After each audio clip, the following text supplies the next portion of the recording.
I used to be a white-collar prosecutor. Oh, were you? But I can tell you that what you have at DOJ is a group of people who are absolutely devoted to justice. And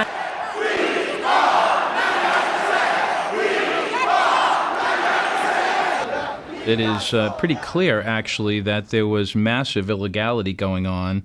And if somebody with subpoena power was intent on prosecuting that, I don't think there's really much doubt that they would be quite successful in criminal prosecutions. The people that ran most of the institutions, the big institutions, they got in trouble. I mean, I probably shouldn't name names. They may have been disgraced to some degree, but they went away rich. So I don't think the incentive system has been improved a lot from what it was 10 years ago. I can understand why people that lost their houses or lost their jobs or whatever may have happened to them feel that there must be somebody out there that was profiting from this, that did it doing some things that should send them to jail.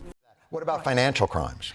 to me, that's where the department it really should be focusing a lot of its resources. Is that where they're focusing a lot of the resources? Yeah, there are a lot of resources there. It's the only game in town. Why was it so hard after 2008? Why didn't anybody go to jail for that after the financial crisis? Yeah, that's a tough one. Yeah, that is. Okay. Yeah. Yeah.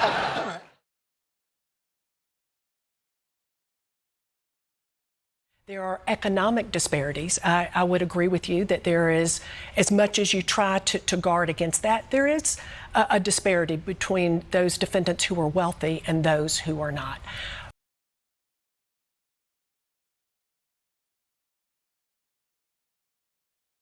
Fact of the matter is, and we don't talk about it very much, but this is the reality, a small number of incredibly wealthy billionaires own and control much of the global economy, period. End of discussion.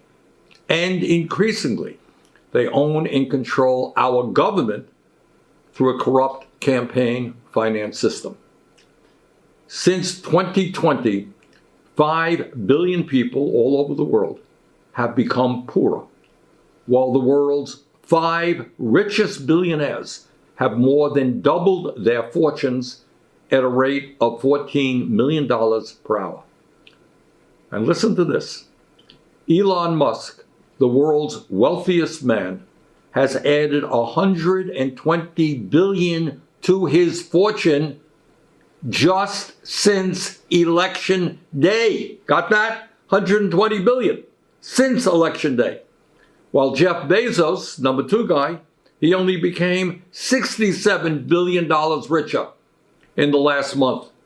And Mark Zuckerberg, he became 90 billion richer this year alone. In other words, the people on top who are already phenomenally rich are becoming incredibly richer. Over the past decade, the wealthiest 1% of the global population amassed $42 trillion in new wealth, while the wealth of the bottom half of society barely budged. In fact, as of today, the top 1% owns more wealth than 95% of the people on this earth. Outrageously, the wealthiest people in the world are stashing up to $32 trillion in offshore tax havens like the Cayman Islands in order to avoid paying their fair share of taxes to governments all over the world.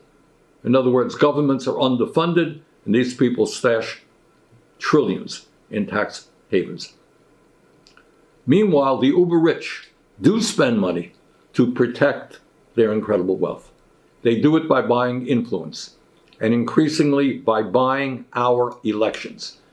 Billionaires in the United States are 0.0005% of the population. That ain't a lot of people.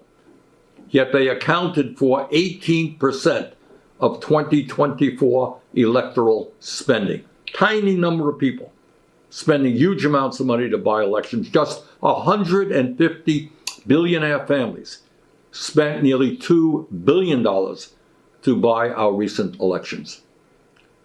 Elon Musk alone spent at least $277 million to back Donald Trump. How's that? One guy, $277 million. And we saw the results of that investment working pretty good for him. The major defense contractors spent over $38 million this election cycle. And you know what? They're going to have $1 trillion military budget with enormous amounts of waste and fraud in it.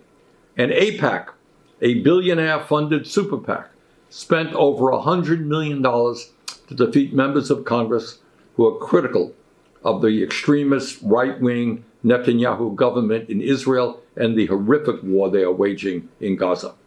My friends, you don't have to be a PhD in political science to understand that this is not democracy.